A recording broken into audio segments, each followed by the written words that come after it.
Good morning friends. आज मैं आपको हिंदी फर्स्ट पढ़ाऊंगी।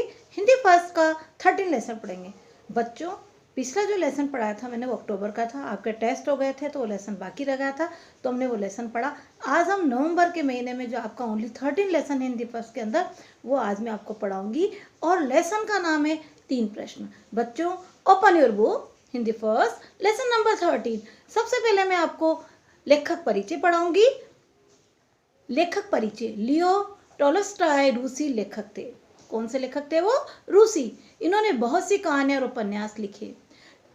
इनका कई भाषाओं में अनुवाद हुआ। कहीं उन्होंने जो लेख लिखे, उपन्यास लिखे, कहानियां लिखा और उनका अनुवाद किस अनेक भाषा में हुआ। इनकी कहानियां कितनी जमीन अत्यंत लोकप्रिय। इन्होंने अनेक कहानियां लिखी जिसमें लोकप्रिय है कितनी जमीन। कहानी परिचय पढ़ा रही हूँ बच्चों मैं। यह कहानी उस राजा की है जो अपने 3 प्रश्नों के उत्तर ढूंढने का प्रयास करता है। ये कहानी किसकी है?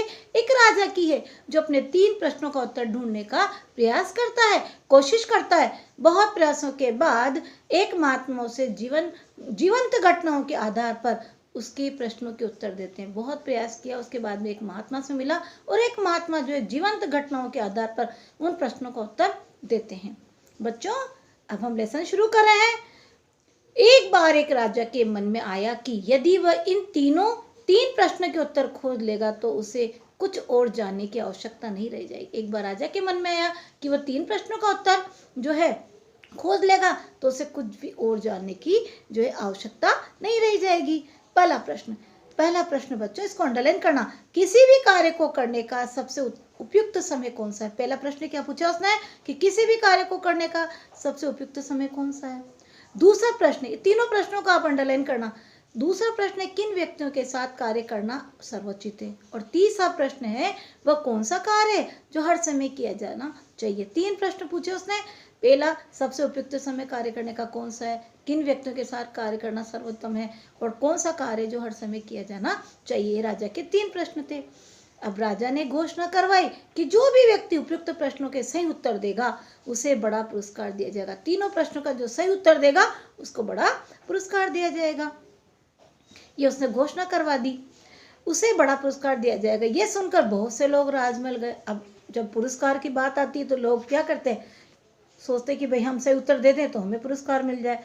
और ये सोचकर जो बहुत से लोग जो थे वो राजमहल चले गए और सबने अलग अलग उत्तर दिए। पहले प्रश्न के उत्तर में एक व्यक्ति ने कहा राजा को एक समय तालिका बनानी चाहिए। एक व्यक्ति ने क्या कहा? राजा को समय तालिका बनानी चाहिए ना, टाइम टेबल, और उसमें हर कार्य के लिए एक निश्चित, बच्चों टर्न योर पेज नंबर 78, निश्चित समय नियत कर देना चाहिए। क्या बोला? एक समय तालिका बनाओ, हर कार्य के लिए समय नियत कर दो, तभी हर काम अपने समय पर हो पाएगा।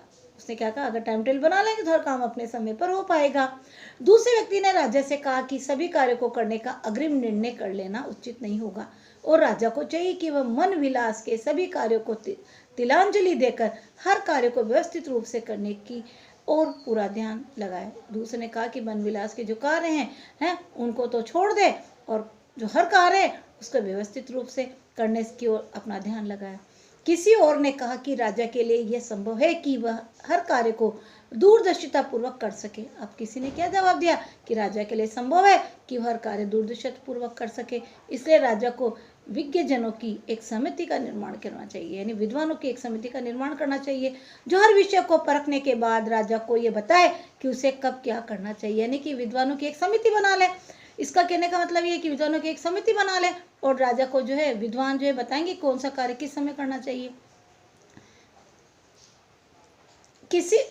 किसी और ने यह कहा कि कुछ मामलों में त्वरित निर्णय लेने पड़ते हैं और परामर्श के लिए समय नहीं होता, क्योंकि अगर मान लो समिति बनाई, समिति अपने हिसाब से देगी, लेकिन बहुत सी बार कुछ कार्य ऐसे होते हैं कि तुरंत निर्णय लेने पड़ते हैं। लेकिन ज्योतिषियों और भविष्यवक्ताओं की सहायता से, है ना, राजा यदि चाहे तो किसी भी घटना का पूर्वानुमान लगा सकते हैं। राजा किसी भी घटना पूर्वानुमान कैसे लगा सकते हैं? इस व्यक्ति के अनुसार। इसको अंडरलाइन करो, ज्योतिषियों और भविष्यवक्ताओं की सहायता से।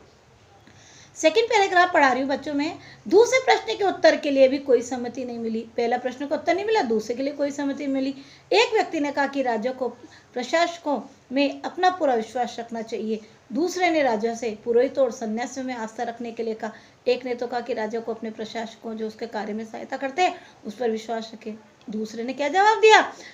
पुरोहित और सन्यासियों में आस्था रखने के लिए कहा। किसी और ने कहा कि चिकित्सकों पर सदैव ही भरोसा रखना चाहिए। किसी योद्धाओं पर विश्वास करने के लिए, योद्धा पर विश्वास करने के लिए क्या कहा इसने? चिकित्सकों पर सदैव भरोसा रखना चाहिए। यानी सबने अलग अलग उत्तर दिया, लेकिन राजा इससे संतुष्ट नहीं हुआ। और तीसरे प्रश्न के जवाब में क्या कहा बच्चों? तीसरे प्रश्न के जवाब में भी विविध उत्तर मिले। किसी ने कहा कि वैज्ञानिक अध्ययन सबसे महत्वपूर्ण है, तो किसी ने धर्म ग्रंथों के पारायण को सर्वश्रेष्ठ कहा। किसी ने तो कहा विज्ञान का अध्ययन महत्वपूर्ण है, किसी ने कहा धर्म ग्रंथों के पारायण को सर्वश्रेष्ठ माना, किसी ने कहा कि सैनिक कौशल में निपुणता होना ही सबसे जरूरी है। अलग अलग लोगों ने अलग अलग कहा। राजा को इन उत्तरों में से एक भी ठीक नहीं। जब लोगों ने अलग अलग उत्तर दिए तो राजा उनके उत्तरों से संतुष्ट नहीं हुआ, इसलिए किसी को भी पुरस्कार नहीं दिया। अब सब लोग गए, सबने अपने अपने मत रखे, लेकिन राजा उत्तर से संतुष्ट नहीं हुआ। और कुछ दिन तक चिंतन मनन करने के बाद राजा ने एक महात्मा के दर्शन का निश्चय किया। राजा जो है सोच में पड़ गया कि कोई भी व्यक्ति मेरे प्रश्नों का उत्तर नहीं दे रहा सही, तो उसने चिंतन मनन करा और एक महात्मा के दर्शन करने का निश्चय किया। वो महात्मा एक पर्वत के ऊपर बनी कुटिया में रहते थे। और महात्मा जी कहाँ रहते थे? पर्वत की बनी हुई कुटिया पर और रहते थे, और सभी उन्हें परम ज्ञानी मानते थे। बच्चों, आज हम यहाँ तक पढ़ेंगे। नेक्स्ट पैराग्राफ हम नेक्स्ट क्लास में पढ़ेंगे। आप इस लेसन को पढ़ना, रीड करना, बहुत ही अच्छा इंटरेस्टिंग लेसन है।